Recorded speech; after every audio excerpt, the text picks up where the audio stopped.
কোটা সংস্কার আন্দোলনে পুলিশের গুলিতে নিহতের ঘটনায় সাবেক প্রধানমন্ত্রী শেখ হাসিনা ও ওবায়দুল কাদের সহ 7 জনের বিরুদ্ধে মঙ্গলবার ঢাকা মেট্রোপলিটন আদালতে মামলা করা হয়েছে।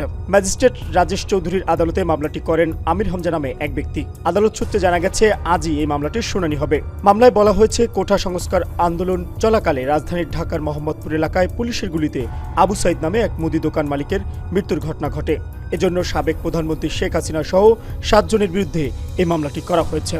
মামলার বাকি আসামিরা হলেন আওয়ামী লীগের সাধারণ সম্পাদক ওবায়দুল কাদের, সাবেক স্বরাষ্ট্রমন্ত্রী আসাদুজ্জামান খান কামাল, পুলিশের সাবেক মহাপরিদর্শক আইজিপি চৌধুরী আবদুল্লাহ আল মামুন, ঢাকা মহানগর পুলিশের অতিরিক্ত কমিশনার ও গোয়েন্দা শাখার প্রধান মোহাম্মদ হারুনুর রশিদ, ডিএমপির সাবেক কমিশনার হাবিবুর রহমান ও ডিএমপির সাবেক যুগ্ম কমিশনার বিপ্লব কুমার সরকার।